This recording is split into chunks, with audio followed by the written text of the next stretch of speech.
Welcome to Millions of Killing Capitalism. This is Josh. In this episode, I speak with Roderick Ferguson about two of my all-time favorite books, One-Dimensional Queer and Aberrations in Black, toward a queer of color critique. The former which problematized the single-issue politics that came to dominate, disrupt, capture, and destroy the gay liberation movement, and has continued to play queer politics. The latter which discusses the regulation of sexual difference and its role in circumscribing Black African culture. Roderick Ferguson is a William Robertson Cole Professor of Women's, Gender, and Sexuality Studies and American Studies at Yale University. He's also faculty in the Yale Prison and Education Initiative. He's the author of One-Dimensional Queer, We Demand the University and Student Protests, The Reorder of Things, The University and Its Pedagogy of Minority Difference, and Aberrations in Black, with a Queer of Color critique. He's the co-editor with Grace Hong of the anthology Strange Affinities, The Gender and Sexual Politics of Comparative Racialization. He's also co-editor with Erica Edwards and Jeffrey Ogbar, Keywords of African American Studies. He is a 2020 recipient of the Kessler Award for the Center for LGBTQ Studies.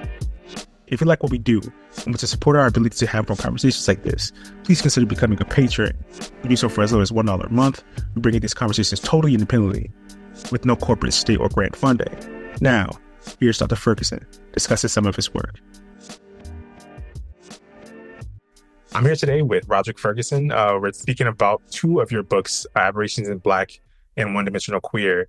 But to begin, we're going to start with One-Dimensional Queer, which discusses the ideological and political maneuver of the gay liberation struggle, going from a movement that sought to find ways for various struggles to join forces toward a single issue of formation of queer politics, such a formation that, as you know, will promote liberal capitalist ideologies. You write that, and I'm quoting here, hence, as a multidimensional gay politics transitioned to a single issue and one-dimensional platform, the meaning of freedom for queer and transgender folks and minorities in general shifted radically, end quote. So I would just love to start the conversation allowing you to discuss this shift historically. How did this happen? Okay, well, first, thank you for having me. In terms of the ways in which that happened, there are many different formations that, produce the single issue narrative. There was the sort of academic formation, in terms of how the history has been written. There was also the, a gay economic class or queer economic class, whatever you want to call them, upper class business people, entrepreneurs that also made that happen. You also had the emergence of the gay rights movement, all right? All of these things were in many ways responsive to the multidimensional push that was coming from folks like Sylvia Rivera, Marsha P. Johnson. In fact, I started the project because I was drawn to Sylvia Rivera's accounts of the Stonewall Rebellion. I, like many people, had received a narrative that the Stonewall Rebellion was a single issue phenomena about, gay liberation, sexual liberation, what have you. But in fact, in Rivera's own accounts, over multiple interviews and speeches, she says that it was actually a multidimensional formation, Stonewall, that it was motivated by people witnessing, but also participating in the anti-war movement, the civil rights movement, the women's movement at the time. So we're talking about, trans folks participating in those things. And that Stonewall was, the sort of culmination of those intersections, right? And that's borne out in the organizations that came about immediately after Stonewall, like Street Transvestite Action Revolutionaries, the Gay Liberation Front, Third World Gay Revolution. Later on, you had also the Combahee River Collective, right? But, in that context in which gay liberation, trans liberation was tied to feminist politics, was tied to anti-racist politics, but also anti-colonial and anti-imperialist politics. Other more conservative and mainstream forces within queer communities got very nervous, right? And so there was a concerted effort, deliberate effort by entrepreneurs. Think here of the original publishers of The Advocate, to really, sort of purge discussions around anti-imperialism, anti-racism, socialism, from gay periodicals. You also had the emergence of a gay rights movement that saw itself as, in many ways, the antithesis of the socialist advocacy, anti-imperialist orientations of, the groups that I just mentioned. In addition, there was a formation within, the academy that was emerging around gay and lesbian history that, built also a narrative around the single issue nature of gay liberation. Absolutely. I appreciate that. Kind of shifting gears, but in that same vein, I often see people, especially around Pride Month, mobilizing this binary between queer versus gay as a means of like designating or marking a line of demarcation between a liberal assimilationist project and its more radical alternative. But over the years, largely as a result of reading the scholars such as yourself, Kathy Cohen, and others, I've become quite disenchanted with such a practice, even as someone who identifies as both queer and a communist. I no longer believe there is a clean, neat, or coherent binary between the two as identities or even as a politic, considering queer has been relatively absorbed into this kind of post 1960s formation of neoliberal capital and homonormativity. But you discussed the normalization of queerness through the containment of social change by the mainstream of gay identity and sexuality, i.e., grooming them for the needs of state and capital, and how this has been widely misunderstood as signs of social progress. To quote you at length here, from Marcuse, we get a sense of one-dimensionality as the conflation of state and capital needs with personal needs, the understanding of capitalist logics as the epitome of reason, the systematic and deliberate negation of social alternatives, and the acquiescence to the given social and institutional order. This book attempts to show how the mainstreaming of gay liberation attempted to turn queerness into an endorsement of state and capital as the satisfiers of queer needs, as the incarnations of reason, and as reasons to make peace with the world that capitalism helped to bring about, end quote. So you also make a note of how there were strategic attempts to drive a wedge between queer politics and other progressive formations as a means to tie queer politics to an investment to state practices and capitalist expansion. So if you can, talk a bit about one-dimensionality that you formulated with the help of Herbert Marcuse as a means of containing and institutionalizing social change. Yeah, well, I'm someone who is consistently interested in what Marcuse calls in One-Dimensional Man, the closing of critical universes. In other words, you know, what are the processes by which critical formations, insurgent formations are narrowed, mainstreamed, normalized, diluted? And what I was trying to do in the book is to, really chart for myself and for the reader the ways in which that normalization, that mainstreaming took place, within the realm of, queer formations and queer histories, and what costs, right? And so in that instance, I can't rely on, a kind of idealism about queerness versus the, the apparent compromised nature of gayness, for instance, because as a materialist thinker, I have to observe the ways in which those compromises attended formations that were calling themselves gay, but also those compromises are attending those formations that call themselves queer. Just think about, for instance, in the early 2000s, media promoted the category queer very spectacularly in the TV show Queer Eye for the Straight Guy, which was all about queerness there to serve the regrooming, literally, of heterosexual men, right?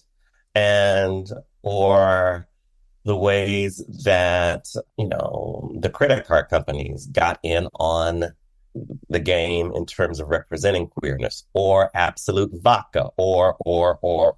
There's so many examples of this, so that, we should be very suspicious of any discourse of idealism, whether it's attached to the category gay or the category queer.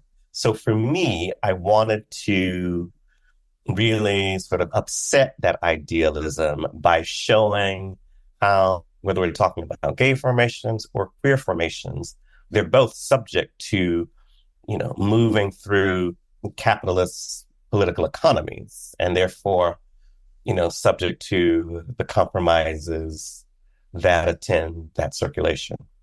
I hope that answers the question. No, it totally does. It gets at it, definitely.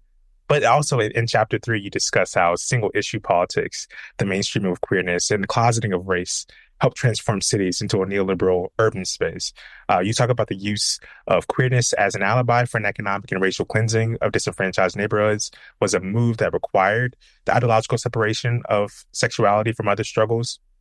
And I'm just really interested in this chapter, and it's probably my favorite of the entire book, because we are seeing cities across the U.S. become quite literally unlivable. Overly expensive rents, lack of third spaces, cost of living generally increasing by the hour. So working class and poor people are being outpriced and dispossessed. And one of the ways that the banishing of marginalized communities in general, and racially and economically disenfranchised queer communities in particular, has happened is through the construction of what you call the creative class. So I would just love if you could talk a bit about the relationship between one-dimensional queer politics, race, the urban city, and neoliberalism as a means to, and I'm quoting here, exclude and manage the labor and creativity of communities marginalized by their racial, gendered, and sexual differences. Yeah, that was, an interesting errand for me to, think about, okay, in what ways has homonormativity, if we were to use that word, been spatialized, within urban space? Or another way of thinking about it would be, how has a one-dimensional notion of queerness become the blueprint for urban planning, right? And so, of course, that took me to Richard Florida. I remember reading like years ago before I started the book, and I was struck by his argument. This is the sort of gay index argument that Christina Hanhart, for instance, has written about so brilliantly. But the idea that, you can use this gay index, to tell how friendly a city is to LGBTQ people and communities. But you are interested in that not necessarily because it makes that community and all its diversity, it tries to sort of make their lives easier, by, saying, okay, which cities they can live in. But it was actually, in fact, about which cities using that index might creative capital find attractive. So it was all about the sort of, a kind of discourse of diversity, and a kind of, sort of watered down discourse of, titillation, in the sense of, a city that is diverse, but also spicy, again, for elite heterosexuals who want to think of themselves as, tolerant, around sexuality, may have, their favorite gay barista or what have you. And so Florida's making this argument, and he also says another thing, and that is that he puts the gay index in opposition to, other measures that identify cities predominated by Black and Latinx folks, for instance. And he says that, we want to identify those creative cities that tolerate queerness, but also be aware of those cities that, sort of have, and I'm paraphrasing here, large Black and Latinx populations, or they will go the way of Detroit. That part is the quote from an interview. And so I was interested in the opposition between, you know, the gay index and, the sort of indices of that identify Black and Latinx communities, right? So there already you have a one-dimensional narrative about queerness as set against, certain groups of people of color, right?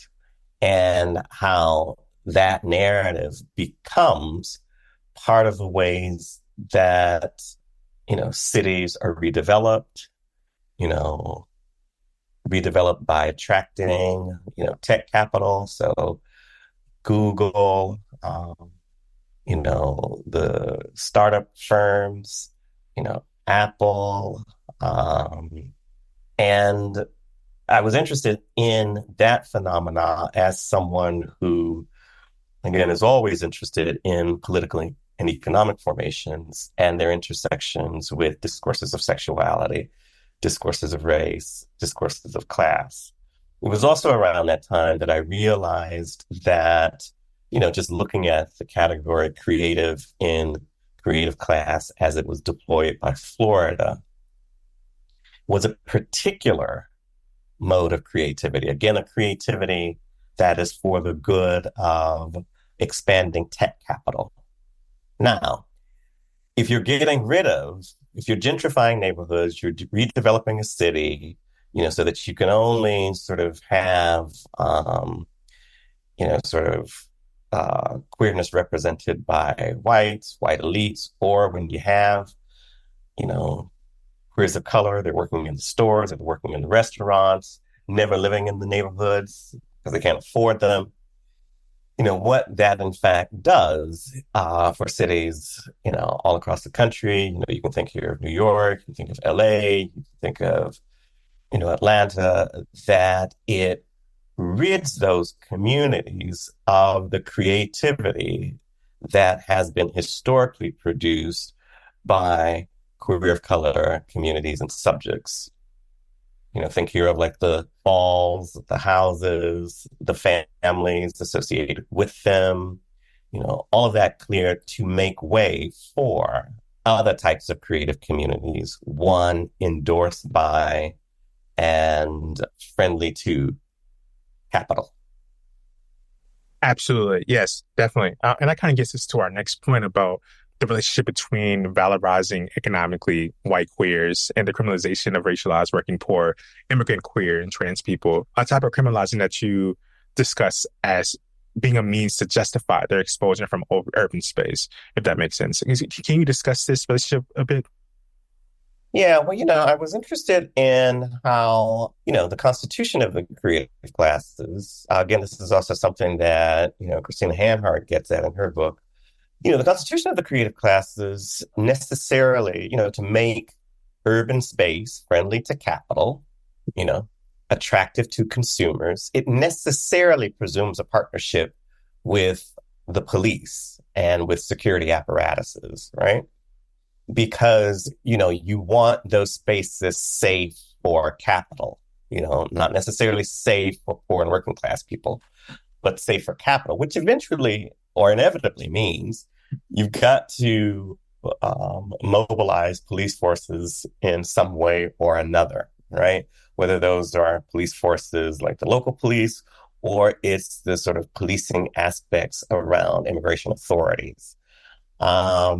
And again, what we see is this is the context for redevelopment, gentrification, the production of the creative class is also the context for the deployment of hate crime legislation. It's also the, construction of the police as people who will protect, sort of property, all of those things, work to make life even more precarious, for economically disfranchised queer and trans folks of color. Definitely. And at the end of chapter 4, you discuss how homophobic and transphobic violence becomes a justification for colonial imperialist conquest abroad. In that, you write, I'm quoting here, in the 21st century, we are witnessing the use of homosexuality and transgender identity as resources to promote the state's capacities to legitimate state violence abroad. This can only be done within the ideological horizon in which homosexuality and transgender identities have been severed from critiques of state and imperialism. More pointedly, the creation of an ascendancy of a one-dimensional ideology about queer sexuality has helped to usher in this moment in which queerness and trans identity are compatible with state violence. So I would just love for you to talk about how we get to a place where gay, lesbian, queer politics become so domesticated to the point where they are mobilized in pursuit of imperialist objectives. Yeah, well, I was responding there in that moment to all of the discourses coming from the political leaders, both Democratic and Republican, to the shootings in the Pulse nightclub, in Orlando.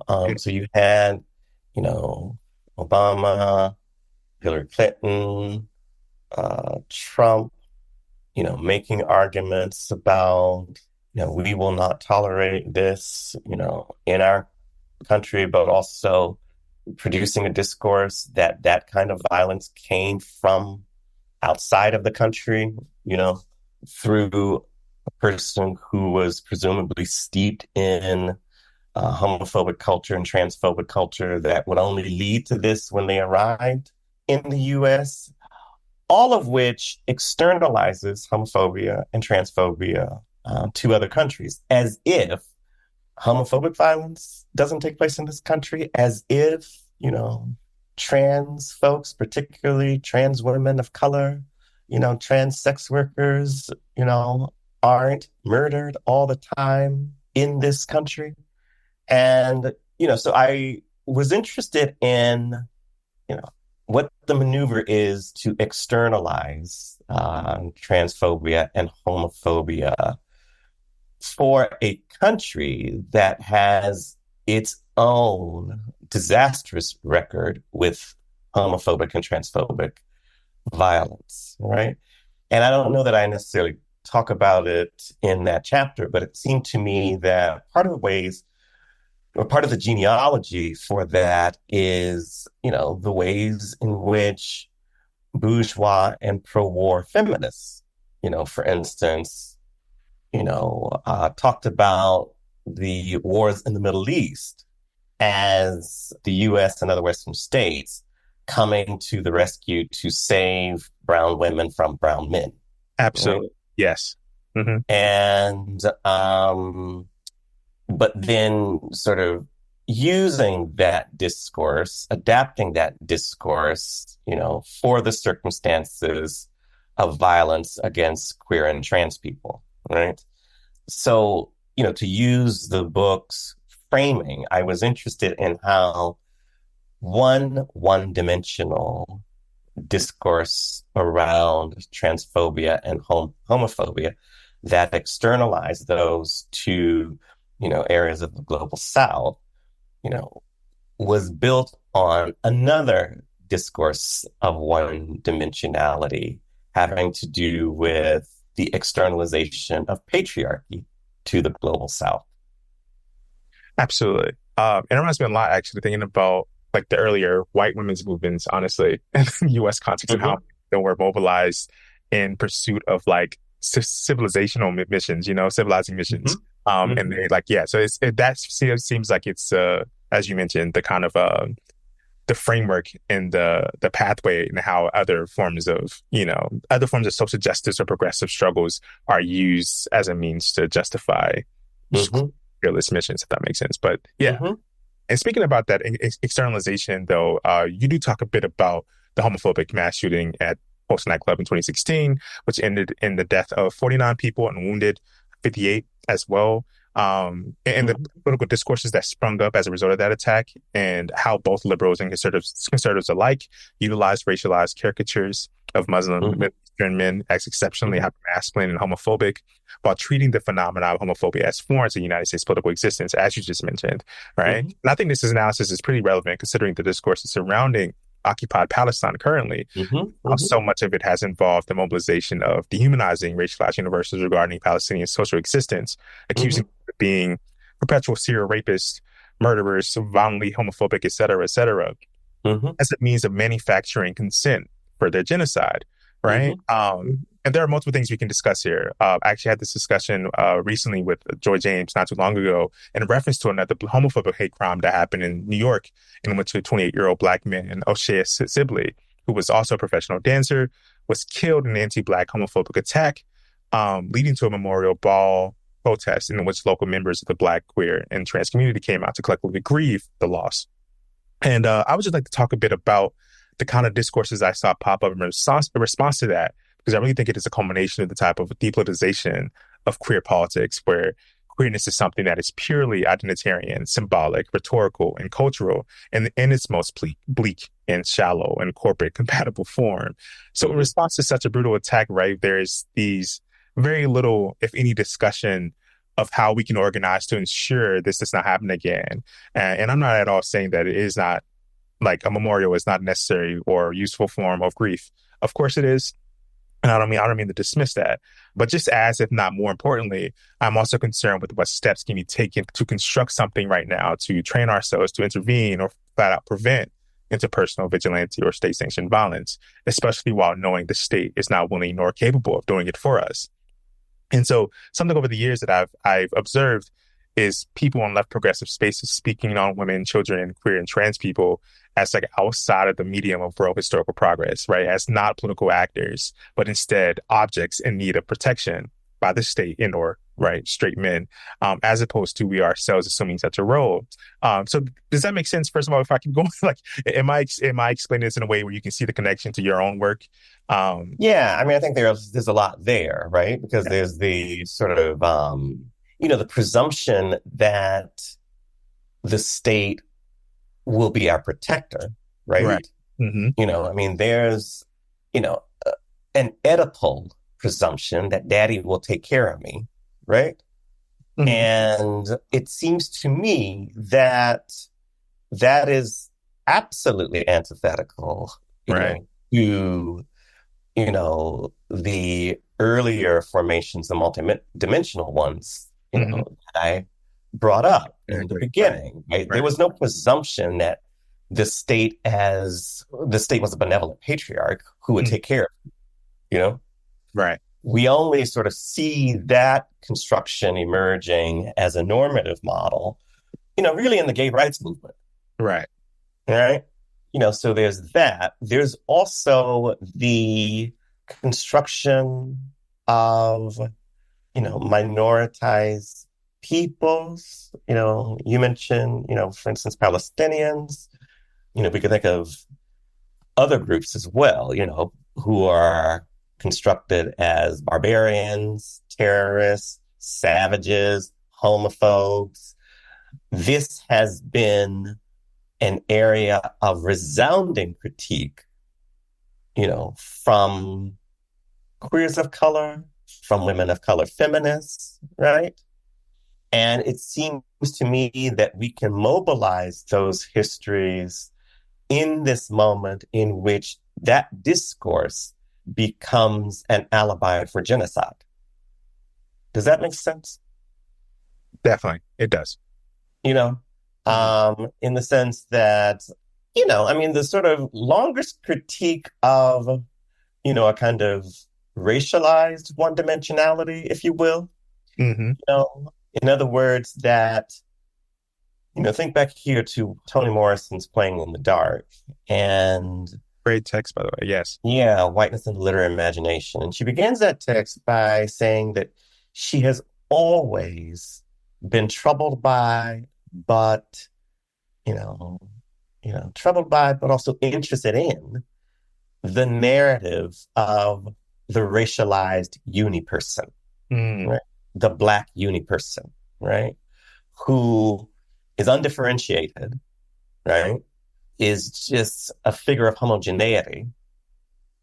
Now, there she's describing a kind of one dimensionality that is embedded in racist discourse. So when you see it with applied to Palestinians, right, that becomes an opportunity for folks who come out of various anti-racist traditions to mobilize those traditions against that discourse as it's applied to Palestinians, you know? And many of those folks who have critiqued that mode of one-dimensionality that founds racist, that undergirds racist discourse, can be seen among, queer of color activists and also theorists. To your point about the need, to see queer politics as just that, as an occasion for strategizing, for mobilizing, rather than an occasion to summon, you know, daddy, the state to protect us. I couldn't agree with that more, Right. And part of what interests me about these histories, right, of street transvestite action revolutionaries, of, Gay Liberation Front, Third World Gay Revolution, Mm-hmm. the Combahee River Collective. If we were going to go even further, than that, we could mention the Other Countries Collective. We could also mention the Audre Lorde Project. There are also other, formations that can be mentioned, right? The point is that we have an ample archive of queer strategizing, queer organizing that is multidimensional. That's what we need to be relying on. Yeah, absolutely agree. Yeah, I was just thinking about like what it would look like for us to, see our struggles in explicitly political terms, right? And not that the culture doesn't matter because it totally does, right? That I think that those things have to combine, but like I'm thinking about terms that are truly organically like working class centered, and Mm-hmm. how it feels like as you demonstrate seamlessly in your work that the normalization and depoliticization of like LGBTQ politics, quote unquote, has largely detached our communities from like wider international political struggle. And so I'm just like what would that look like if we were able to in this current moment? Because I feel like it's the gay rights, I'm saying political line has kind of dominated across the Mm-hmm. across the Mm-hmm. scale, Mm-hmm. even contemporarily, right? Like it's there's a Mm-hmm. I don't know. It's been fascinating to see because it really does. Like I think so much of it is like even in thinking about meeting someone who's like been in and around like socialist or communist like parties and organizations, like even and this is also on like obviously these the non-queers quote unquote, right? Because like even these like communist organizations, they see queer politics or trans politics as like something that is outside of the form of the organization itself. And I'm like, Mm-hmm. what if we were immersed into that struggle and not just like an extension, maybe not an extension of, but just like outside of it in some way. I'm really fascinated about this stuff because it's something I see relatively often from all sides of the aisle. I think it's like all of our fault in some way, honestly. But yeah, Yeah, yeah. Well, I mean, that, has been my question and my project, especially with one dimensional queer and with aberrations in black, right. to sort of ask how, what are the means by which we can produce models of queerness that are multidimensional, but also try to achieve models that try to achieve some sense of political clarity, you know, for whatever moment we're in, Hmm. right? Definitely. And that's for me, the project of going back into these archives, right, has been one way for me to answer that, Right. to try and achieve that. I mean, part of this is also an observation of how, liberalism is in many instances, I'm hedging here because I don't want to overstate it, but I think I'm right about this. Like it is, it is in many ways the death of political mobilization. Hmm.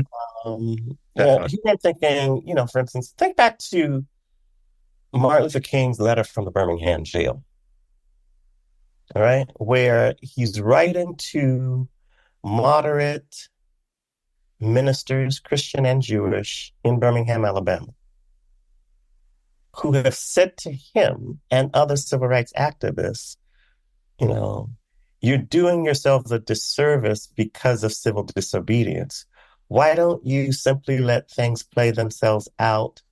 Things will improve over time. So it's a discourse of gradualism. Okay.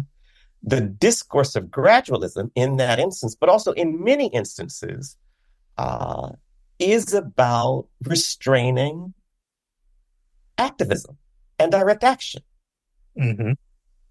you know? And so, to the extent that queerness has been turned into, or gayness, whatever you want to call it, to the extent that they have been turned into a mode of, sort of forgetting the necessity of political intervention, the know how for political interventions, is the extent to which they have been captured by liberal ideology. Yes, absolutely. I totally agree with that. Thank you for that. I want to shift gears a little bit to Aberrations in Black towards the Queer of Color Critique, another excellent book of yours, originally published in 2003. But to start, I would actually like to talk a bit about your engagement and criticisms of Marx. Mm, As I've read it numerous times over the years, and including two or three more times in preparation for this conversation, and I mm, honestly still go back and forth on how I feel about it as someone who is very sympathetic to Marxism, of course. But mm, I would love for you to talk a bit about some of your reflections on historical materialism, which you state shared the tendency to read modern civilization as the racialized scene of heteronormative disruption. You sure. continue by writing that, and I'm quoting here, Marx fell into the ideology as he conflated the dominant representation of the prostitute with the social upheavals wrought by capital. Put differently, he equated the hegemonic discourse about the prostitute, a discourse that casts her as a symbol of immorality, vice, and corruption, with the reality of a burgeoning capitalist economy, taking the prostitute to be the obvious and transparent sign of capital. At what point could Marx approach the prostitute and her alleged pathologies as discursive questions rather than as the real and objective outcomes of capitalist social relations? At what Mm, point might he then consider the prostitute and others like her to mm, potential sites from which to critique it? mm, End quote. So yeah, I just think this is very interesting because you would then have to include and specify race, of course, as you note later in the book that many Black women resorted to prostitution due to labor marginalization mm, after World War One. mm. So if you can, talk a bit about your interpretation of Marx's historical materialism and this notion that you bring up in the beginning of the text of naturalizing or universalizing heteropatriarchy. Yeah, well, I'll say that, that was my second, well, maybe second or third, I can't really critical formation. My first one was Black nationalism, right? Like many students of color, I encountered Black nationalism kind of earlier than many. Most people encounter it in college, what have you. I encountered it in high school, right? So not through the high school curriculum, but through activist work that I was doing in my county in Georgia. Okay. Activist work with the county NAACP and through the organization, the junior NAACP that our elders had ushered into being and tasked us with leading it. And so we were also reading, the histories of SNCC, but also the histories of African revolutions, the negritude poets, Black historians, Vincent Harding, Van Sertima, other folks. Anyway, Marxism I came to at Howard, my undergraduate institution, namely through one of my advisors and teachers, Walter Katz Fishman, who taught the sociological theory course at Howard and is also one of the co-founders of Project South, the activist anti-poverty organization located in Atlanta. And, so I was, it was also at that time that I was discovering Black feminism, right? And also post-structuralism. So I was trying to put all these things together that didn't necessarily sit with one another. It was not until graduate school that I, found models for putting those things together through, say like another advisor and teacher and her work, Lisa Lowe, particularly her book, Immigrant Acts on Asian American Cultural Politics. Other folks like Cedric Robinson's Black Marxism or Stuart Hall's work. And what I got was the idea that, to use a title from one of Lisa's chapters in Immigrant Acts, that I could be unfaithful to the original, right? That I didn't have to treat Marx as daddy, as the founder of an Oedipal law, right? Now, that is also in the Combahee River Collective statement, right? So at the same time that I'm trying to sort of think about, like, Black non-heteronormativity, I'm also, going to folks like the Combahee River Collective and finding within them, an endorsement that I could be unfaithful to the original, because they have that statement in there that we agree with Marx on certain areas, we don't agree with Marx in other areas. Now, this was also consistent with other parts of my schooling, especially in graduate school, when I was discovering Herbert Marcuse and the Frankfurt School, who understood critical theory to be a way of being unfaithful to the original, one, but also critical theory as not simply the critique of conservative formations, but also the critique of progressive formations as well. So that's a very long-winded preamble to say that for me, Marxism and Marx have been, sort of steady interlocutors, constant interlocutors. I don't know how not to ask political economic questions.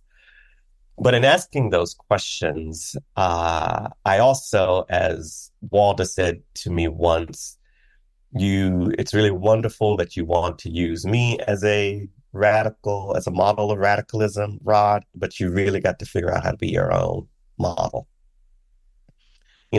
So there's also a similar argument in Jose Munoz's notion of disidentification, that disidentification is a way of holding a discourse close to you, but without, pledging allegiance to that discourse or saying I do to that discourse. It's not a marriage. It's also not a citizenship test. It's also not a religion, right?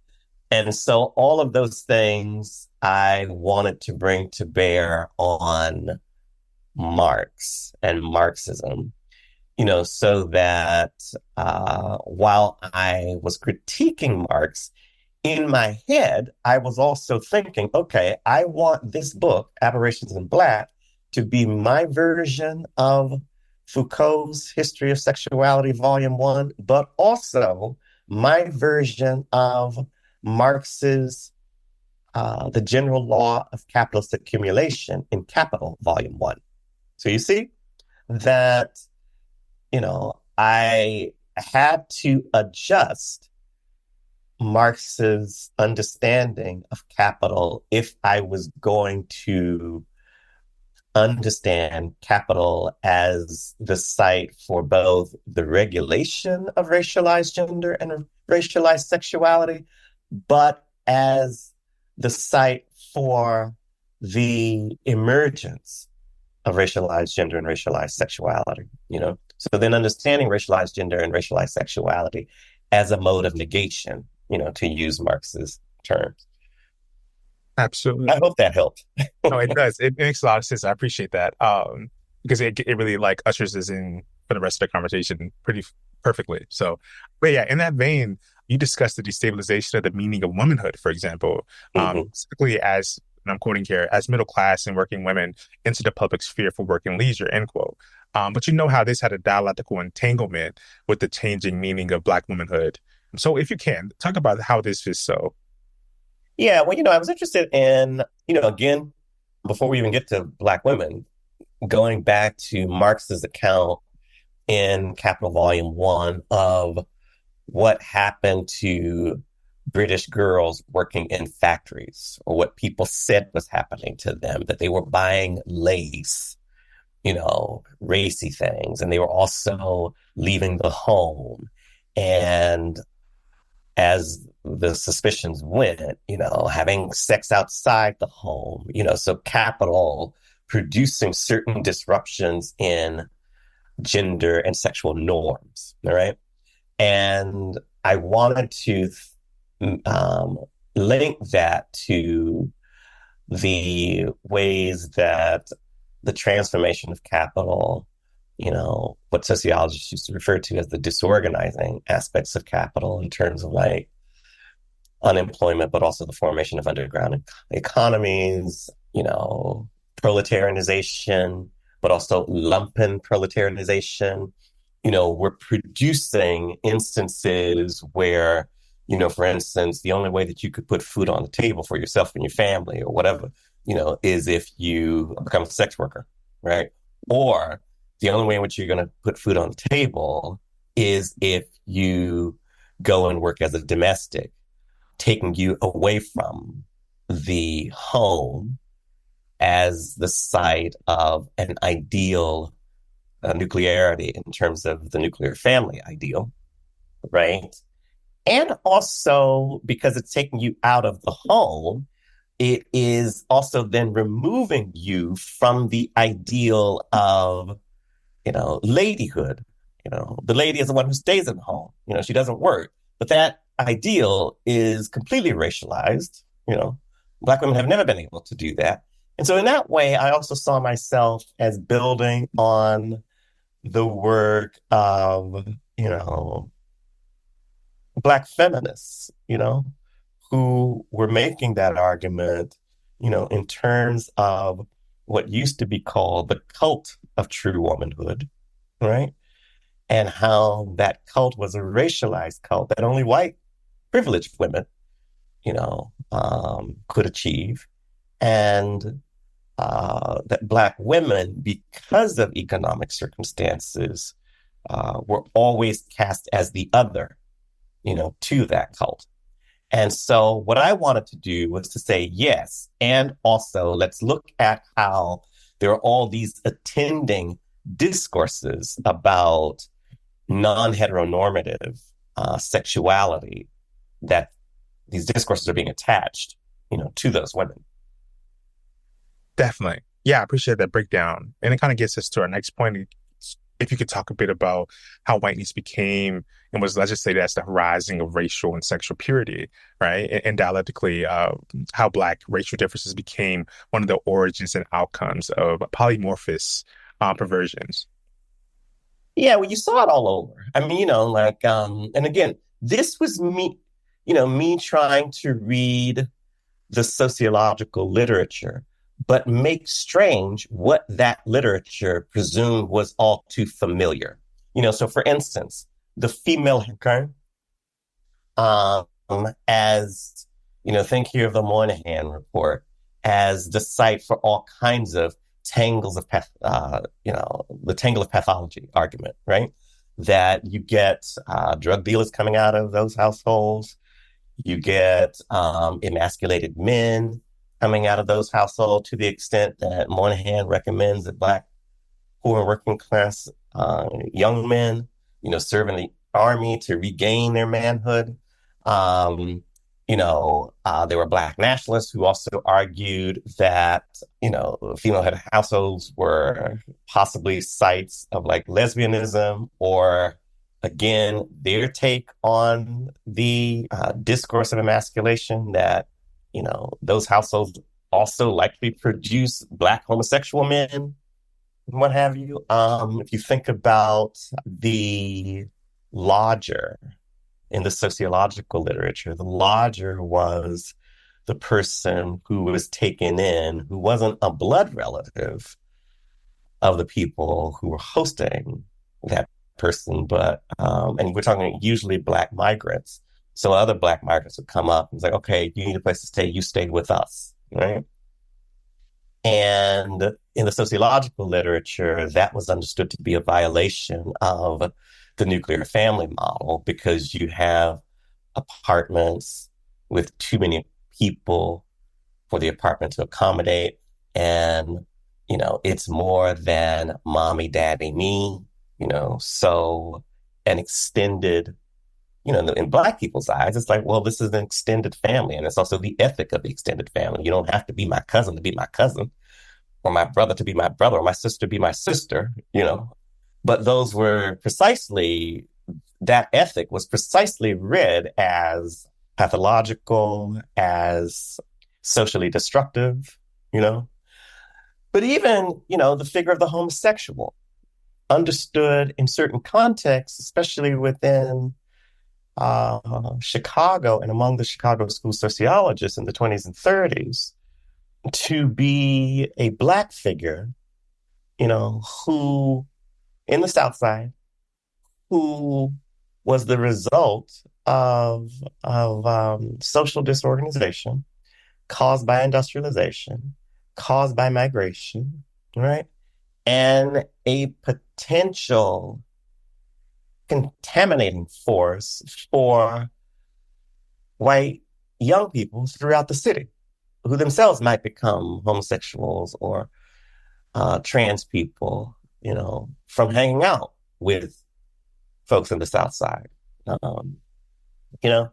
And so one of the things that I was interested in, this is also, again, the sort of political economic, my attempt to get at that. I was interested in the American citizen subject ideal, right? Now, again, this is where Lisa Lowe's Immigrant Act comes in, because she begins that book, the introduction, talking about the American ethos, but also the American citizen subject as the ideal of liberal capitalism. And then the ways that the immigrant is constructed as the other to that ideal, right? In my book, I wanted to think about, yes, that ideal, but also uh, the ways that Black people and people of color have been constructed as the antithesis of that ideal because of race, class, gender, but also because of sexuality, right? And so what we have here is then the discourse of the American citizen constituted through a discourse of normative sexuality and normative gender, right? Think here also of Alexis de Tocqueville's Democracy in America, that 1830 something text, in which, Tocqueville says that the Native American is, basically a noble savage. The Black man is somewhere between a beast and a human being. But the white man is man par excellence, he says. All right. So, the white man as both the racial ideal, the class ideal, and the gender ideal. Those ideals taken together then become the ideal of the American citizen. Okay. I was terrifically interested in how that ideal becomes a nucleus for normative discourses around race, gender, and sexuality.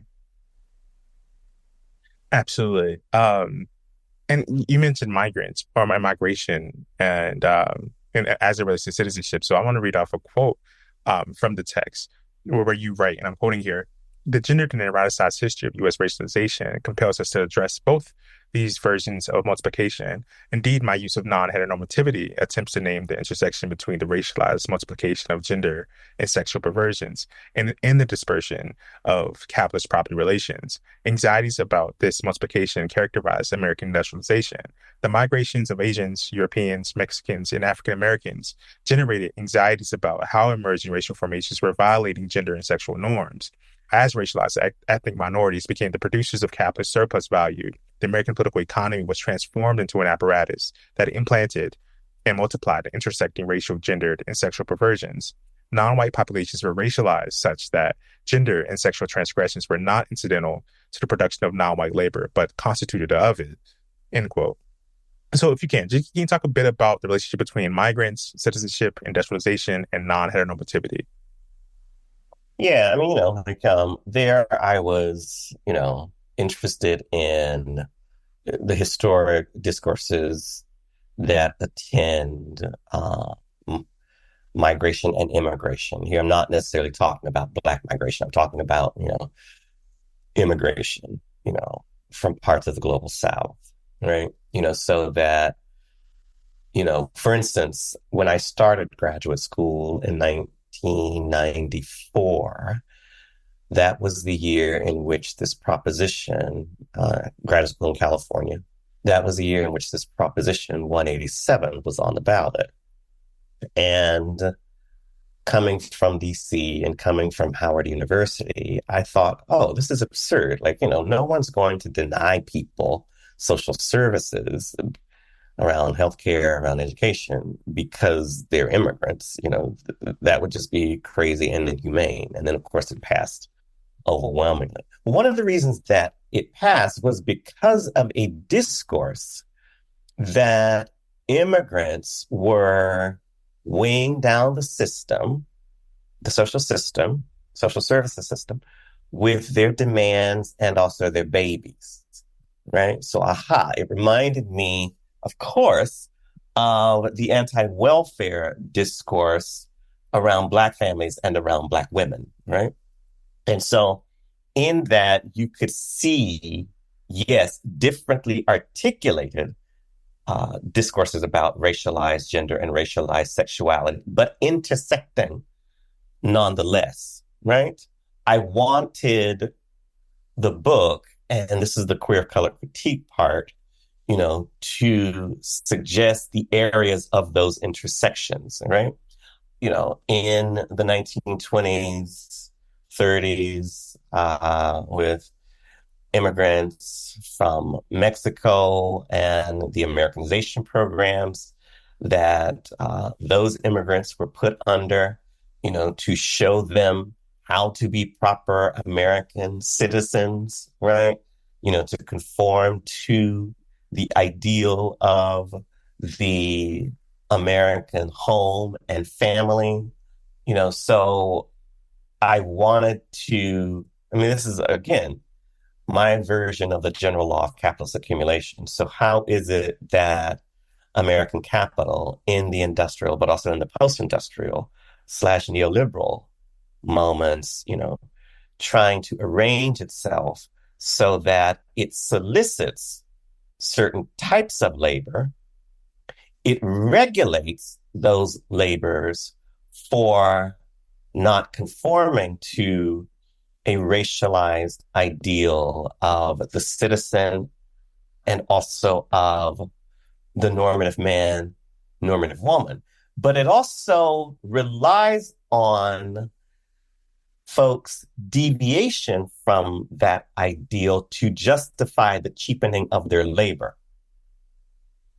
Kind of shifting gears a little bit here, but the relationship between the state capital and the Black family is something you are increasingly concerned with. I want to read another long excerpt from chapter 3, in Aberrations in Black. It is a section I reference and return to quite often. I think it gets at the gist of what the book is about in a very precise way.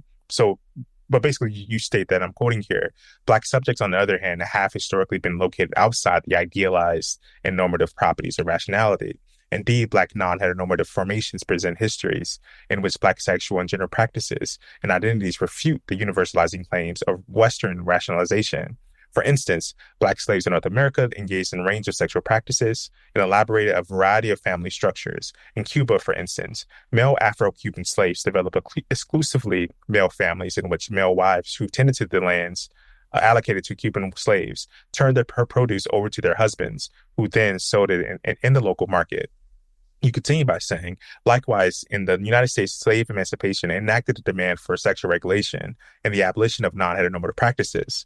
In fact, the issue with African American non-heteronormativity was foremost on the agenda of the American Freedmen's Inquiry Commission, created in 1863 as part of the Freedmen Bureau's attempts or efforts to determine the state's relations to newly emancipated slaves, targeting non-monogamous and fluid intimate arrangements elaborated by slaves as evidence of their ineligibility for citizenship. The Commission's reports to Secretary of War expresses an anxiety about the non-heteronormative practices of African Americans, quoting those practices as proof of the uncivilized, degraded, undisciplined, and wholly unchristian ways of the slaves.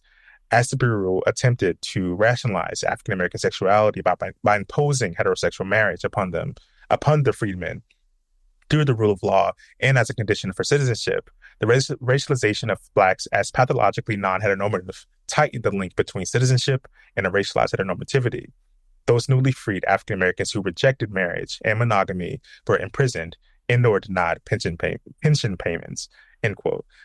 So this is already a very expansive quote that lays it out quite clearly. But I'm hoping you can maybe speak to any other specifics of how and why the heteronormative household was in many ways continues to be a material impossibility for racialized and colonized people.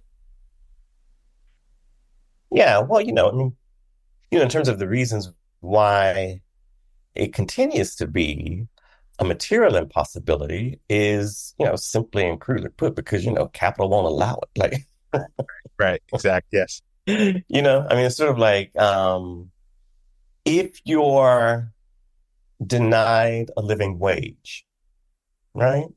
Mm-hmm. If you're economically precarious, if you have to spend most of your time outside the home, away from, children and family, if you never get a job, but you got to find a way to put food on the table, right? All of those things work against you producing an ideal normative family structure, right? Those then become the conditions for, other types of family structures to emerge. I think that one of the things that I was trying to do in that book was to say there is to hold at bay what would be the sort of sociological impulse, and that is to sort of read those as immediately pathological, and actually to say, well, actually, how might we, determine the alternative formations within those things that, the normative sociologist is immediately just going to think of as instances of pathology, for instance. If let's take the current war, displacement, genocide happening, right? If you're displaced, if you're a refugee, mm-hmm. Which means home is precarious, right? You are being withheld from achieving the normative ideal, oftentimes by states that claim the normative ideal, as the universal, most prized one.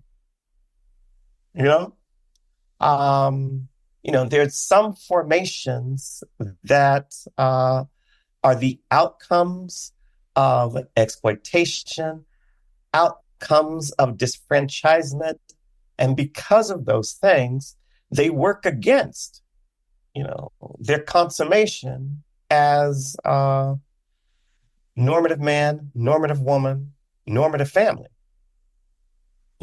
So I think that, part of what I was trying to do just at a very basic level is to say that, look, you can't have,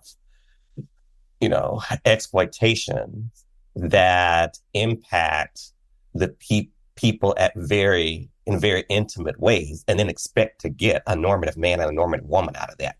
Right. You know? Yeah. And those formations are still with us, like we call them capital, we call it war, Mm-hmm. we call it gentrification, we call it displacement, we call it, homelessness.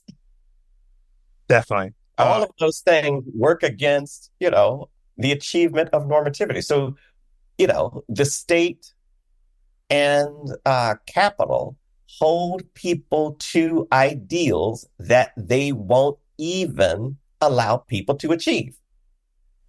No, I really appreciate that because I think you do a really good job. The reason why I reference the text so much is because you do a really good job at laying out like these like structural barriers to achieving the ideal. Like I'm thinking about like the carceral state, right? The fact that like black men are right and things like that, and then also the fact that black men are overwhelmingly poor as well. And then like how could you have those? Like how could you like constitute or embody that image, right? It's just almost illogic, almost like the state itself is abandoned or organized, engaging in these practices of organized abandonment, but at the same time, if trying to enforce an ideal that we should all aspire to. And it also isn't an ideal that many white people don't even, you know what I'm saying, especially today. Well, precisely. Precisely. I mean, this is the argument or the correction that people would make, in the 80s and 90s during the anti-welfare right discourse and debates, and that is that there are more white people on welfare than black people, right? Because black people are only 11% of the population. Mm-hmm. Right.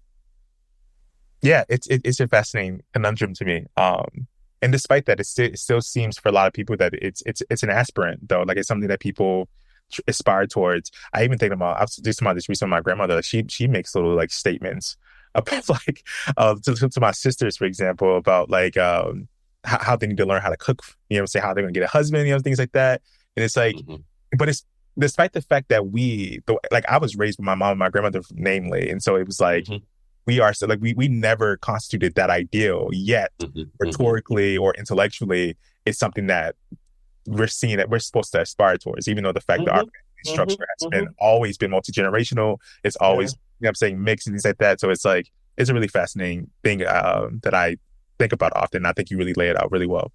Yeah, no, thank you. But this is also why, the political economic critique always has to have a theory and an appreciation of ideology. Yes. That even when you don't measure up to the ideal, there's that ideology that's constantly in your head. Absolutely. Saying to you, but try, it's better this way. Absolutely. Yes, absolutely. You can do it. Right. Just, if you went right last time, go left this time. Definitely, that is definitely the case. It's a unfortunate thing too. It's really quite, especially for like I don't know, for our elders as well. Like it's a interesting thing that I've noticed over the years because it's again so contradictory to the way that we actually live. Yeah, I mean there are all these examples that we have at hand, both historically and also in our own personal lives of like people who were raised by their mothers only, and you know what, did just fine. Right. Exactly. Yeah, definitely.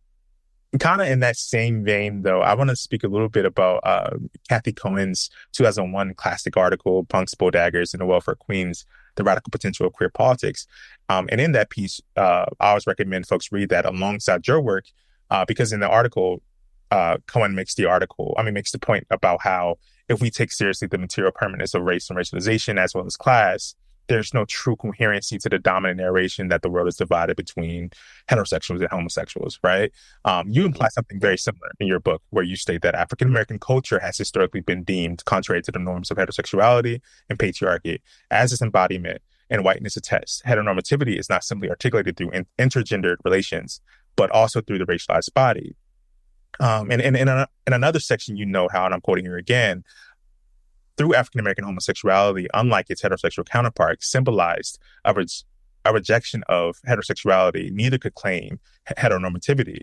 The racialized or eroticization of Black heterosexuals and homosexuals outside the rationalized, i.e., heteronormative household, symbolically aligned Black straight and gay persons.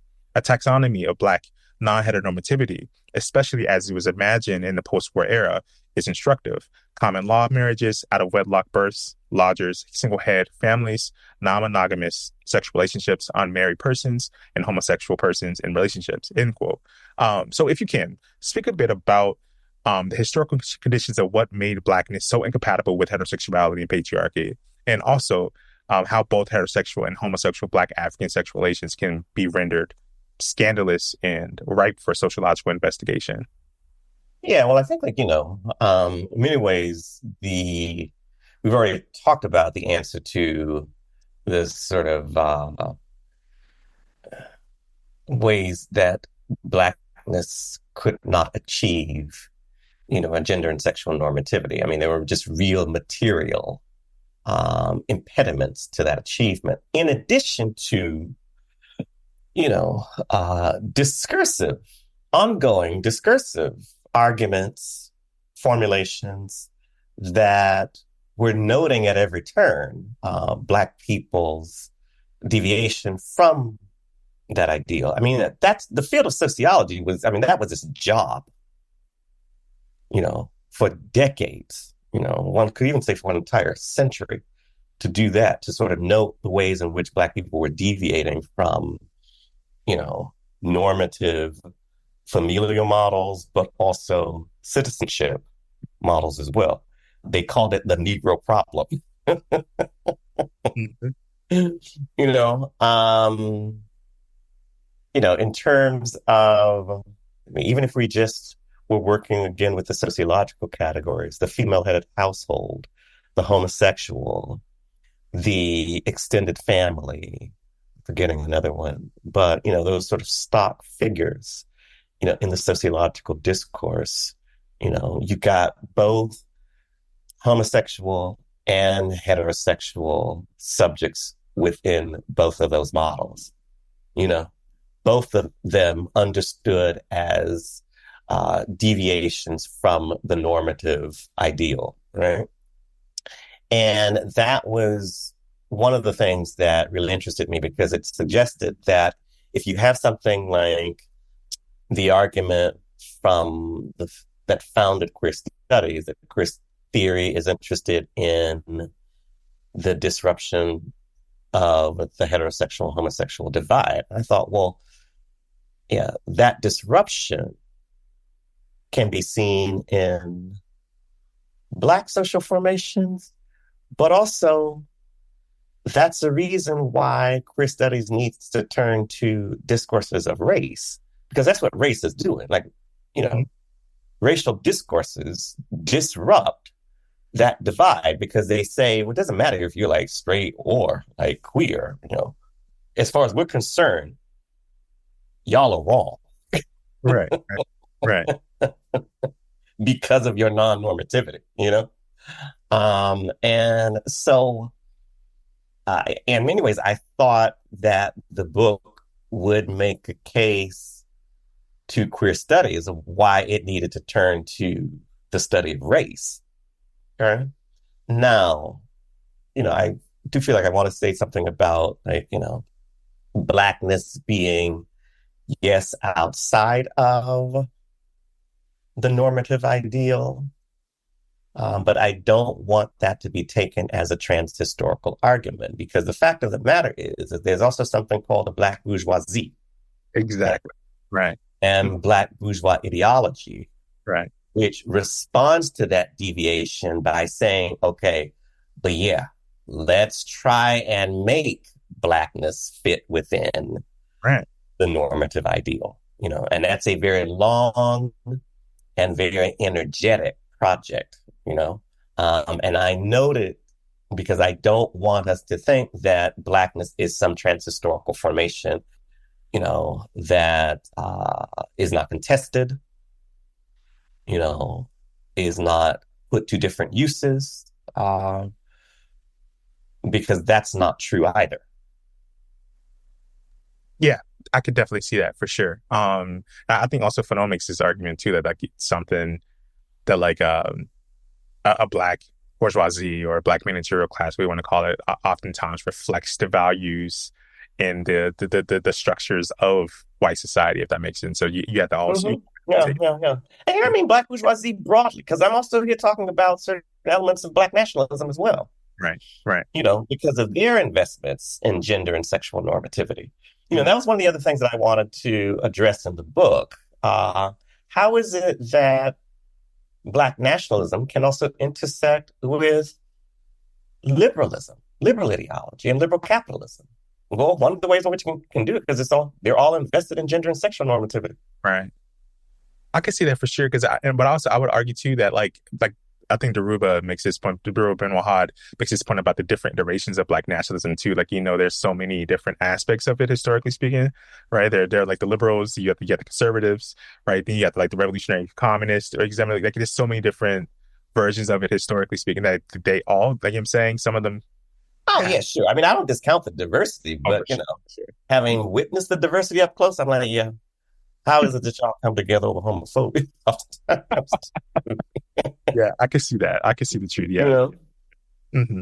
And then You, they say, that's not me. Okay. Like, that's another argument that I have just adapted from Black feminists, who have the longest engagement with the critique of Black nationalism. Okay. no, I get what you, I totally get what you mean. I get that. And I think it's something there is a fairness to be critiqued there for sure. I always go back and forth on it because I think there's sometimes like they're overrepresented as being, Oh, like yeah, completely. No, I for mean, like I said, that was my first critical formation. And, there are certain things that we would not have if it were not for Black nationalism, like, definitely, absolutely. the critique of racial capitalism, for instance. Yeah, Like we wouldn't have that. for sure. I'm interested too because I wonder what you think of like Greg Thomas's work on that. I think he had a book, Sexual Demon, I think it's called, and he Mm-hmm. talks about the sexual demon of colonial power. That's what it's called, actually, published in 2003, where he lays out this like both an engagement and also semi kind of a critique of Black nationalism, but he speaks about it Mm-hmm. in a way that like also he's very sympathetic and defensive of it in the way that it's been grounded in this like it's been understood as being uniquely homophobic or uniquely backward, or the case is, despite its diversity. I'm curious if you. Yeah, yeah, no. I mean, of course, I would not agree with that. I mean, in Oh, of terms of course. like the uniquely homophobic or, Yeah, of course uh, you. Yeah. you know, Hmm. backward. Right? Because, again, it was Tocqueville who said the white man is the man par excellence.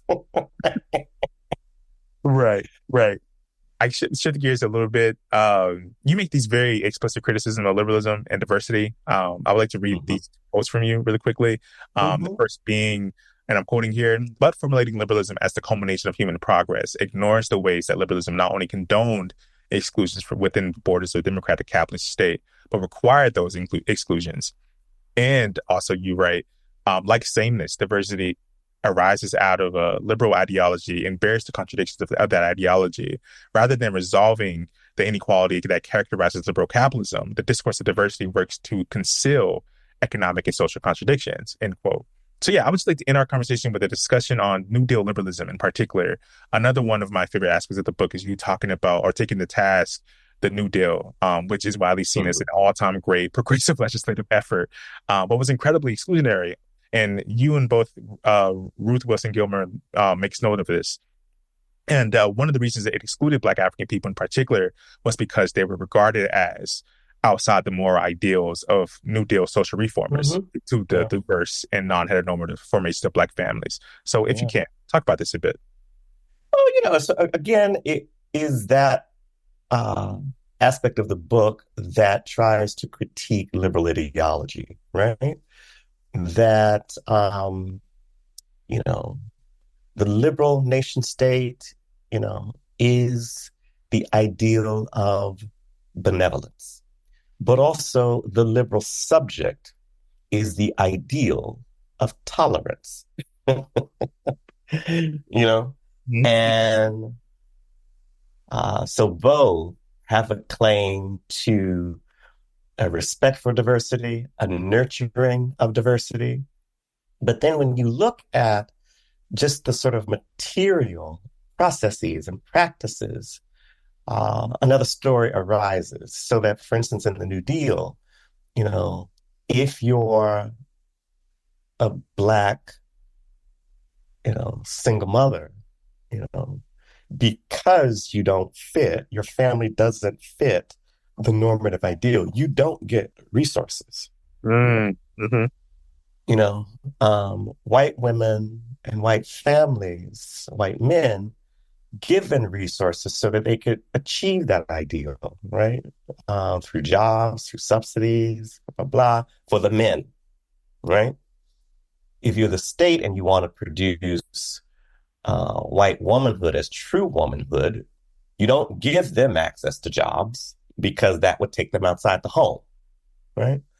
And therefore violate the ideal of, the normative household where it's daddy and husband who go out, you know, into the world. Right. Woman and wife stay behind. Mother and wife, she stays behind to produce the world of the home. Of course, it's the Leave It to Beaver, Jim Cleaver, Ward Cleaver ideal, or, the Dick and Jane Reader, for instance. But the state had no problem saying that Black women need to get out the home and work. The state had no problem saying, no, we will not produce jobs for Black men, you know? So then you produce conditions whereby Black people couldn't possibly achieve the bourgeois ideal, the bourgeois and the normative ideal, right? But then they would still be held accountable for that as if they did it themselves, as if it were just their sort of, as the sociologists used to say, their cultural pathology, rather than the material processes producing those outcomes, right?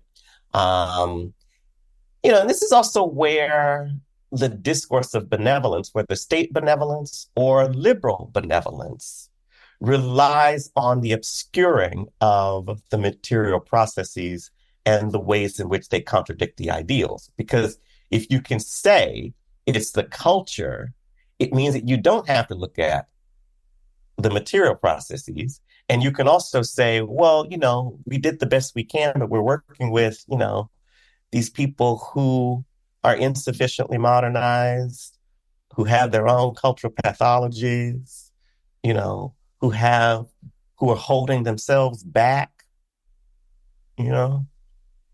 So the discourse of culture in that instance allows the liberal subject not to confront material contradictions.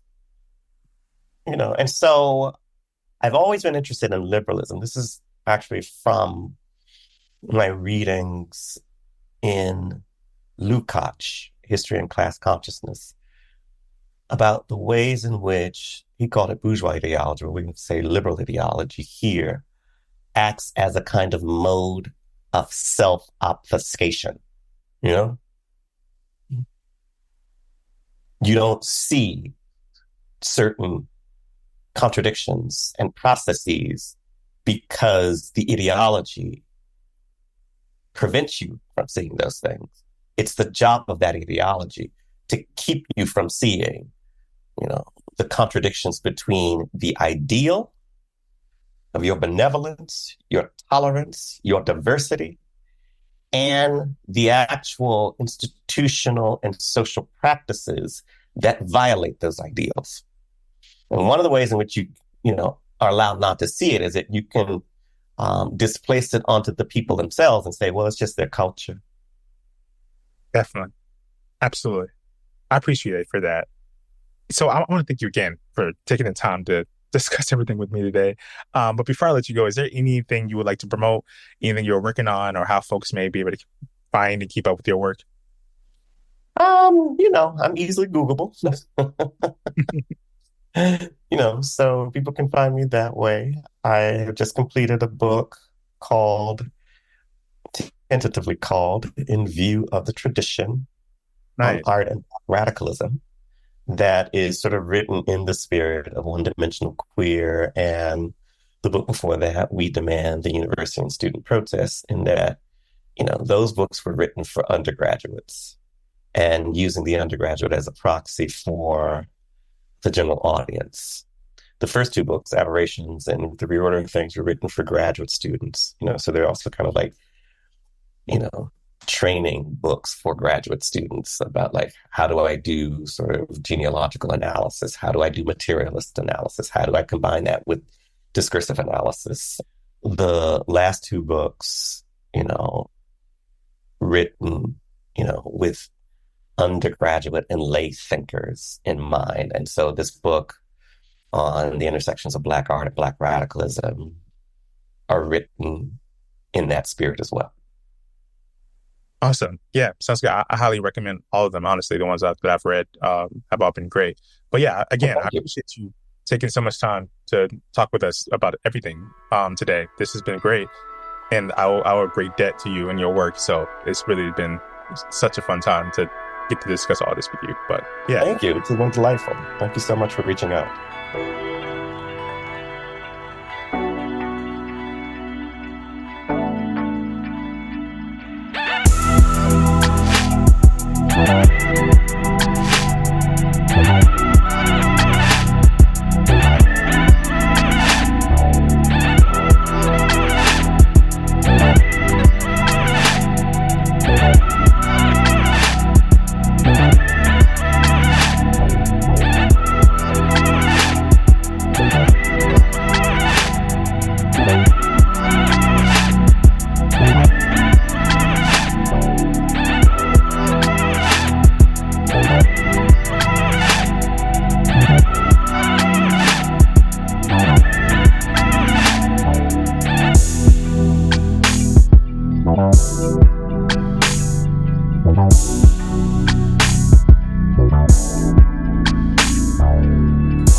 Bye.